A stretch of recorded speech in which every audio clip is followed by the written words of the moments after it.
All right, today we're going to do some Olympic sports from a chair. We'll demonstrate them real quick.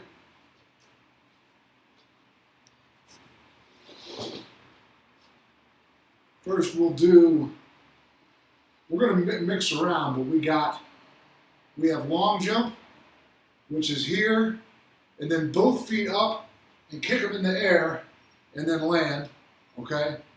And then we have hurdles, which is right, just running and then one leg up, which might be kind of fun. And then we're going to do shot put, step and throw, step and throw. And we're going to do discus, step and throw, step and throw. And we're going to do javelin, which is the overhand step and throw. And the last one we're going to do is high jump, where we're going to run, and then we're going to lift both our feet way up, and then we're going to land. And we're going to run, and we're going to lift, right? So that's going to be the high jump. And we're going to listen to Louis Farrakhan's interview on Phil Donahue from 1990. Just because I hadn't seen it in a while, and it's great.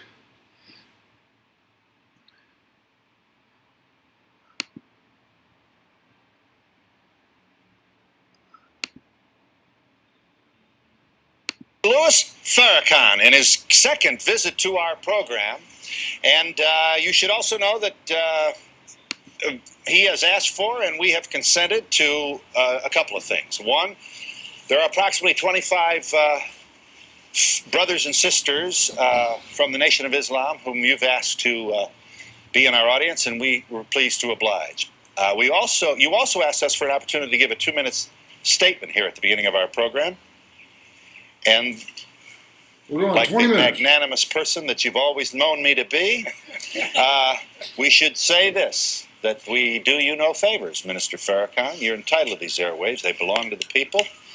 And we thank you for consenting to accommodate our format here, after which, after this statement, you'll answer my questions and those of our audience. And why don't you proceed? Thank you. In the name of Allah, the Beneficent, the Merciful, my dear visitors and friends, and those of you in our television audience, the United States of America, one of the greatest nations in the last 6,000 years, is in grave trouble, not because of the power of a foreign government, but because of an internal rot and decadence that could very well sentence this nation to the ignominy that many of her sister nations have gone to before her. America is in the path of Sodom and Gomorrah, ancient Egypt, Babylon, and Rome. And at the core of this internal problem of America is the unwanted presence of nearly 30 to 40 million black people who didn't come on the Nina, the Pinta, the Santa Maria, or the Mayflower, but who came in the holds of ships. And from the day that our fathers set the soles of their feet in the Western Hemisphere, our cry has been for justice, and our cry is for justice today. I am not before you to anger you, to upset you. I am before you as an instrument, I hope, of peace, and I hope of reason. As a student of the Honorable Elijah Muhammad, I want you to know that I'm not an enemy of America, nor am I an enemy of Jews or white people, and certainly I'm not an enemy of black people. But I hope you will understand before this is over that I am pro-truth, pro-justice, and I hope for the liberation of our people and the salvation of this nation. Thank you very much.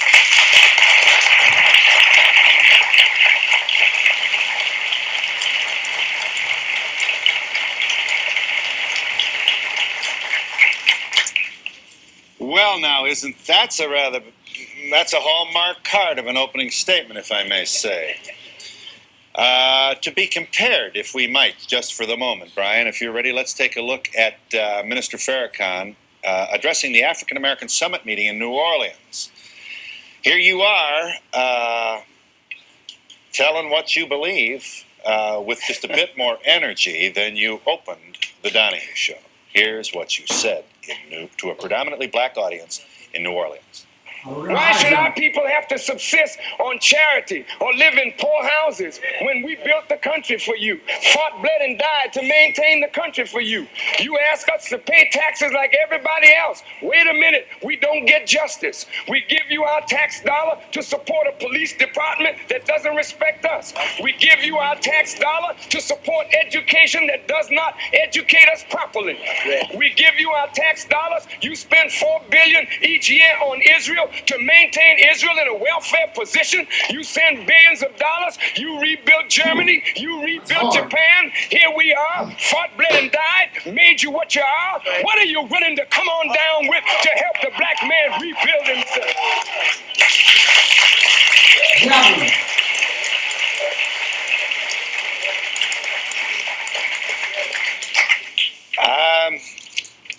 You know what I think? I think you've given up. Given up on what? On the ideal of an integrated America, the dream of Martin Luther King. I think you've given up. I'm not trying to be a smart aleck now. I'm telling you honestly that I think you've given up. If I may respond, the Kerner Commission, established by President Johnson in 1967, said that there were two societies, one black, one white, one rich, one poor. And the Kerner Commission gave specific recommendations that had to be followed if America believed in integration. 20 years after that, a group of scientists got together to see what the progress was. And the progress is that we have a larger middle class, but the masses of black people have gone backward. And the country is not only separate and unequal, but in worse condition today than it was then. So I don't think, Mr. Donahue, you should put it on me that I've given up. America has never believed in integration. Never.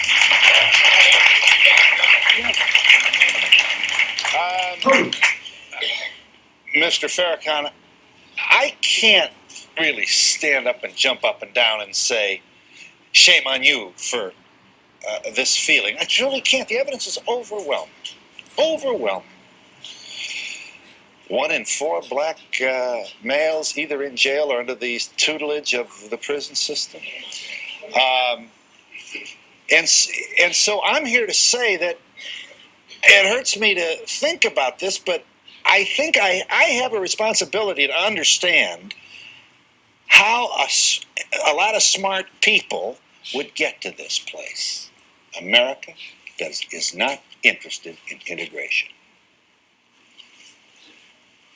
If that's the case, why are you even bothering to suggest that you're interested in it? Why not make your statement more in fact and without qualification? And if America has not been interested in integration, I assume you feel it never will be, certainly not in your lifetime. So why don't you proceed then from that point of view and tailor your speeches accordingly? It's deeper than that, Mr. Donahue. We have a stake here. We have helped to build this country.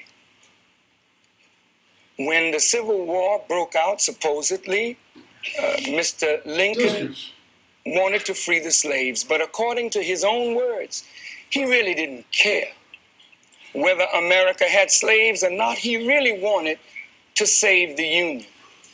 Black soldiers fought on the side of the North and the South. The Union was saved, but we were not. Yeah. We have done what every citizen should do, but we have gotten nothing from it. So America is in trouble. And we believe we have a solution to the problem. And if the solution is good for black people, it's good for America. Yeah. With time fleeting, what is the solution? If we are already separate but unequal. High jump.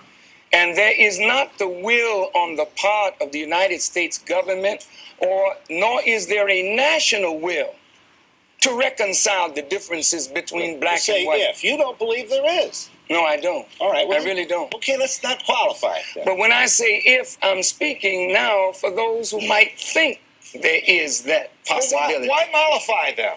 Huh? Why Well, patronize them? Why because accommodate them? I That's not what you feel. I don't wish for them at this point Whoa. to feel that their thinking is discredited.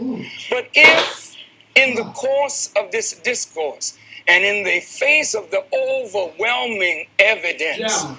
that America really doesn't want black people, then look, let's tally up what is owed to us. Let's sit down and talk about a just solution. And I tell you, like Moses said to Pharaoh, let us go and do something for ourselves. Okay, so let me understand this now. We're going to come up with several billion, I assume, huh? I don't think this is the appropriate forum. Well, no, I'm just To trying discuss. to. I don't either, but I'm just trying to find out. Reparations not unlike, but certainly more substantial than those that were voted for the Japanese who were interned in World War II. Money which incidentally has yet to be forthcoming to them. Approved but not expended. Okay, I get that. Now, where are you going? Are you Long going jump. then back to the homeland? Are you going back to the African continent? Is that your idea? You know, again, all of these black people here have a stake here. We have a stake here, I think, that is more valid than those who just came here a few years ago. These are the children of those who built this. So, yes, we can go there or we can stay here. If we stay here, then why not separate and give to the children of those who built this country land and reparations that we may go and do something for ourselves. Now, I did mention, however, that there is the possibility of some of us returning to Africa. Africa is in need of the scholarship that we have gained from our sojourn in America.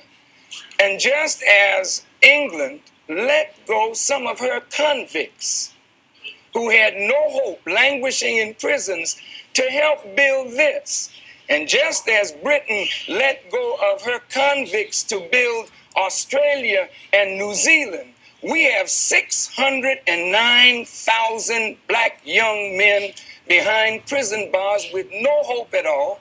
Since we have the ability to reform them, let us reform them. Give us our title.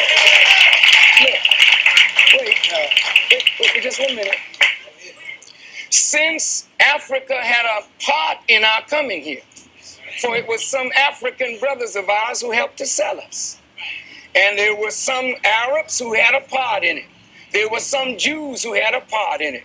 There were some Europeans who had a part in it, but the death blow was dealt by the slave masters here in what is called now the United States. So since we didn't give up our right to Africa, then why should not we petition our own kith and kin to set apart for the children of the slaves certain land and territory that some of us, particularly those who have no hope whatsoever in the society, let them go to begin to build a new reality for themselves and for their people. In the homeland, in the land from which their kith and kin originated, and from which they came. Now, those who choose not then to go to Africa, again, they have as much right here as you do. Well, but wait a minute, we've got a deal here. We're letting people out of jail. Yeah. Well, that does complicate it just a little bit. Where do I, assuming that not all the brothers will wish to return to Africa, obviously I do not presume to speak for them, but it's not unreasonable to assume that not all of them want to go. Is it your notion that there should be an area within the continental United States to establish a nation, a separate nation? If we agree that these brothers and sisters of ours can't get any justice within the social, political, and economic order that you call the United States. You said if. Why you don't think they can. Why shouldn't we be separated in a state or territory of our own? Because then there's this imaginary line. You get some But sheriff look. down there chewing mail pouch, and we've discussed this before. But look, All of a sudden, somebody starts holding hands with somebody else at the drive-in theater, and then the racist words are heard in the night, and there goes the neighborhood. Come on, you can't possibly sir, expect. you can't trivialize the cry for justice. Now, it was not impossible for England, France, America, and the United Nations to take land from the Palestinians and settle Jews in a state of their own, giving hope to oppressed Jews all over the world. Why should there be this trivialization of a desire on the part of black people, since we have not made it here, to go and do something for ourselves? We as black people have to provide a future for our people, for the government, and white people are not providing a future for us. So it is wrong for us to stay around laying at the foot of white people like the Bible's Lazarus, begging for crumbs that fall from their table when we can go and make a table of our own.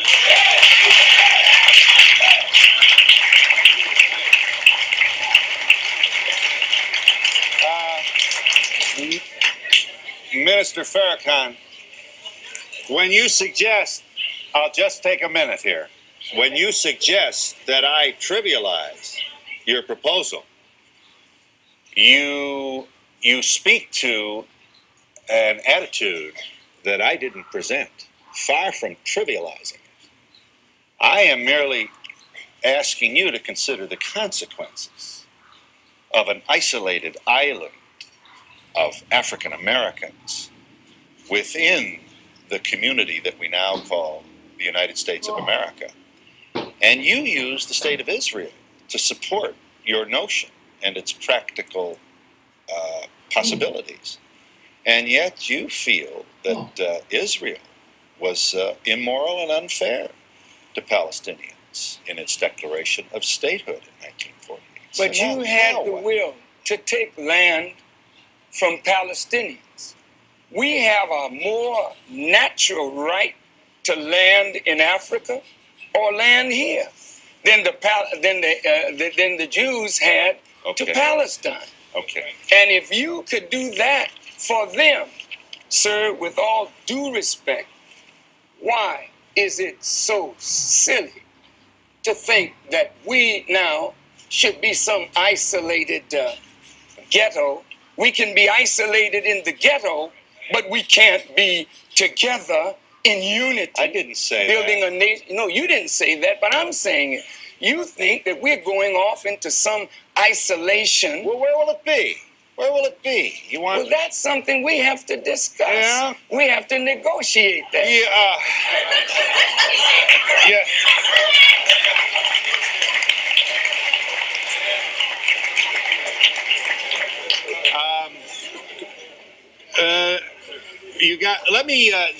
May I ask you for some brief commentary on this before I break this audience wants in here? You agree with Ronald Reagan that the welfare state creates a slave mentality, do for me, and is a kind of sleeping pill for the recipients, regardless of color. Do I understand you correctly? You understand Mr. Reagan correctly.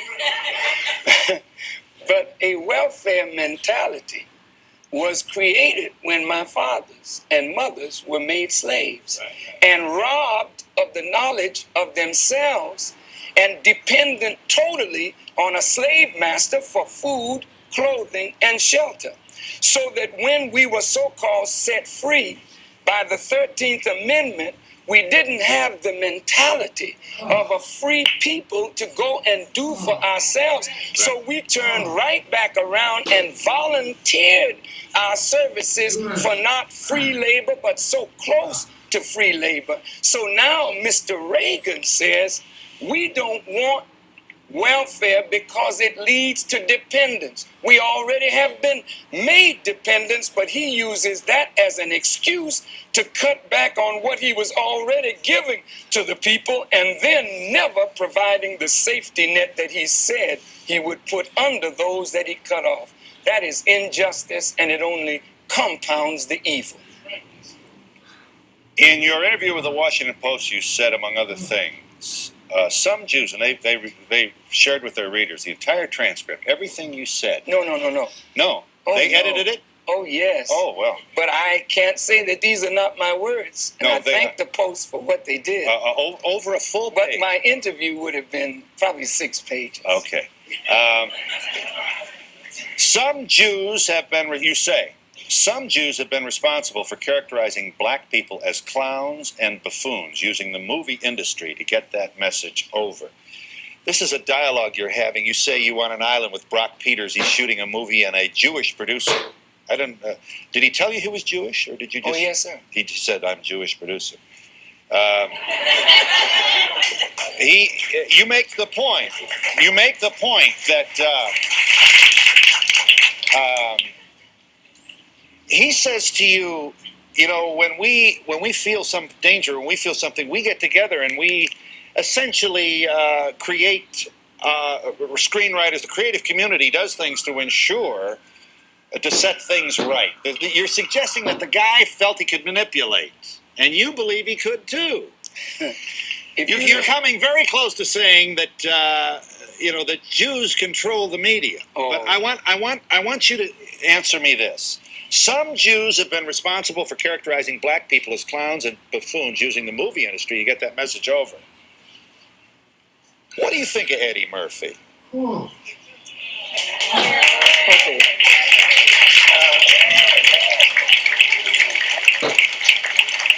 Let me just remind this audience, this is the #1 box office star in the wealthiest free market democratic system in the history of the universe. Oh. Eddie Murphy is my brother. Yes. And I... All right. I may quit doing the standing workouts because I don't have a pad. The carpet's thin. It's concrete. Kind of hurts my feet a little bit because they're already hurt. And honestly, I feel like getting a better workout in a chair and on the bed anyway. That was a good workout and reasonably fun. And I like doing, instead of 5, 5, 5, 5, just mixing it up and doing 20. It's easier, less stopping. I don't know. Anyway, I'm going to do my ab work and my 20 push-ups. But guys, just keep with it. Literally 5 minutes a day. If that's all you can do, just keep with it. And don't beat yourself up if you miss a day, because that's how 2 days becomes 3 and 3 days becomes a year. So give yourself grace if you miss a workout, but do your very best to at least get something in terms of physical activity every single day. Thanks for watching, guys.